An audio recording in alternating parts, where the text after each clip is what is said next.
ಈಗ ಜೆರ್ಸಿ ಅನ್ವೀಲಿಂಗ್ ನಡೆಯುತ್ತದೆ. ಇಲ್ಲಿರುವಂತಹ ನಮ್ಮ ಗಣ್ಯರು 6 ತಂಡಗಳ ಜೆರ್ಸಿಯನ್ನು ಅನಾವರಣಗೊಳಿಸುತ್ತಾರೆ.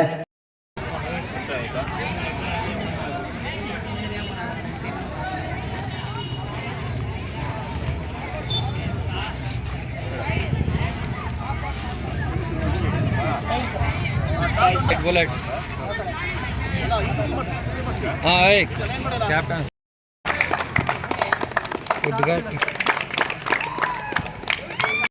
ಅದಕ್ಕಾಗಿ ಅವರು ಎಷ್ಟು ಶ್ರಮ ವಹಿಸ್ತಾರೆ ಅಂತಕ್ಕಂಥದ್ದನ್ನ ನೀನು ನೋಡಿ ಟಿವಿಗಳಲ್ಲಿ ನೋಡಿ ವೀಕ್ಷಣೆ ಮಾಡಿ ಆ ಆಟದ ಒಂದು ಗೌರವ ಘನತೆ ಏನು ಅಂತಕ್ಕಂಥದ್ದು ನಿಮಗೆ ಅರಿವಾಗುತ್ತದೆ.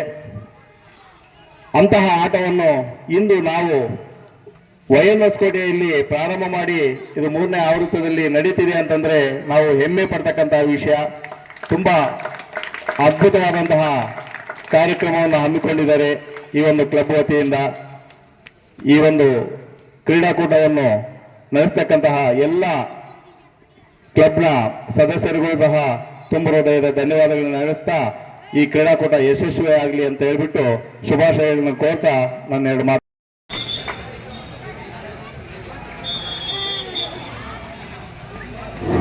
Nice passing from China. Wow.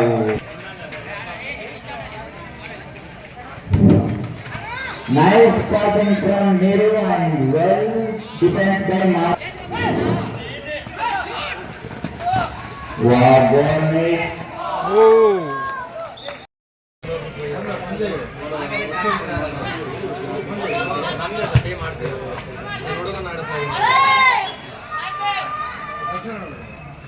Start చేసుకొస్తాను ఇలా మాట్లాడుతుంది.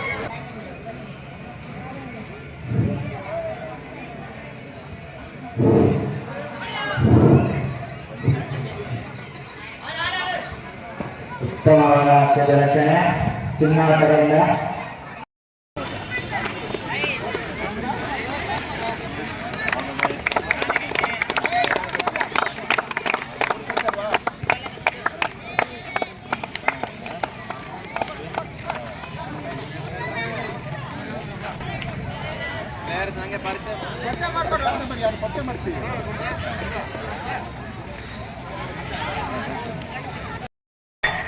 ಆರ್ಗನೈಸ್ ಮಾಡೋದು ಬಹಳ ಕಷ್ಟ ನೋಡಿ. ಇವರೆಲ್ಲ ಕಷ್ಟಪಟ್ಟು ಈ ಸುಂದರವಾದ ಒಂದು ಫೀಲ್ಡ್ ಅನ್ನು ನಿರ್ಮಾಣ ಮಾಡಿದ್ದಾರೆ.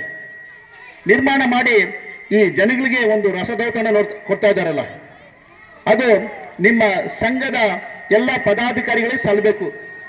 ಯಾಕಂದ್ರೆ ಕಷ್ಟಪಟ್ಟಿದ್ದೀರಾ. ಅದು ಫ್ಲಡ್ಡೆಡ್ ಮ್ಯಾಚಸ್ ಬಹಳ ಕಷ್ಟ. ಚೆನ್ನಾಗಿ ವ್ಯವಸ್ಥೆ ಮಾಡಿದ್ದೀರಾ.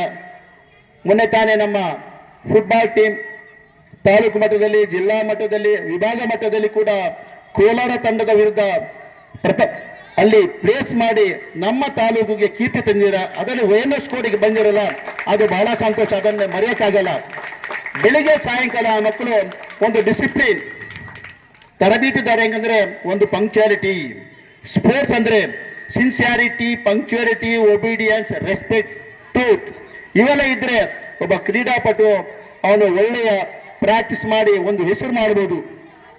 ನಾವೆಲ್ಲ ಆಡುವಾಗ ಹೆಂಗ ಗೊತ್ತಾ, ನಾವು ಊರ್ಗೋಸ ಆಡ್ತಿದ್ವಿ. ನಾವು ಅದು ಅಭ್ಯಾಸ ಬೆಳೆಸ್ಕೊಳ್ಳಿ. ಯಾಕಂದ್ರೆ ಕ್ರೀಡೆ ಅನ್ನೋದು ಯಾರು ಚೆನ್ನಾಗಿ ಆಡ್ತಾರೋ ಅವ್ರಿಗೆ ಬರೋದು. A sound mind in a sound body. ಸದೃಢ ದೇಹದಲ್ಲಿ ಸದೃಢ ಮನಸ್ಸಿರುತ್ತೆ. ನೀವು ಬೇರೆ ಮೊಬೈಲು ಆ ಟಿವಿ ಕಡೆ ಹೋದೆ, ಬೆಳಿಗ್ಗೆ ಸಾಯಂಕಾಲ ಗ್ರೌಂಡ್ಗೆ ಹೋಗಿ. ಇವಾಗ ನೀವು ಏನು ಪ್ರಾಕ್ಟೀಸ್ ಮಾಡ್ತಿರೋ ಮುಂದೆ ಅದೇ ನಿಮ್ಗೆ ಕಾಪಾಡೋದು. ಒಳ್ಳೆ ಅಭ್ಯಾಸ ಬೆಳೆಸ್ಕೊಳ್ಳಿ, ವರ್ಕೌಟ್ ಮಾಡಿ. ಬೆಳಿಗ್ಗೆ ಸಾಯಂಕಾಲ ಯಾರು ವರ್ಕೌಟ್ ಮಾಡ್ತಾರೋ ಅವರ ಮನಸ್ಸಿದೆಯಲ್ಲ ಬಹಳ ಪರಿಶುದ್ಧವಾಗಿರುತ್ತೆ. ಜನಗಳ ಒಂದು ಅಭಿಮಾನ ನೋಡಿ. ಎಲ್ಲ ಪೇರೆಂಟ್ಸ್ ಎಲ್ಲ ಬಂದಿದ್ದಾರೆ, ಅವ್ರ ಮುಂದೆ ಒಳ್ಳೆ ಆಟ ಆಡಿ. ಮತ್ತೊಮ್ಮೆ ನನಗೆ ಈ ಅವಕಾಶ ಕೊಟ್ಟಿರ್ತಕ್ಕಂಥ ಈ ಫುಟ್ಬಾಲ್ ಅಸೋಸಿಯೇಷನ್ಗೆ ಧನ್ಯವಾದ ಹೇಳ್ತಾ ನನ್ನ 2 ಮಾತನ್ನು ಮುಗಿಸುತ್ತೆ.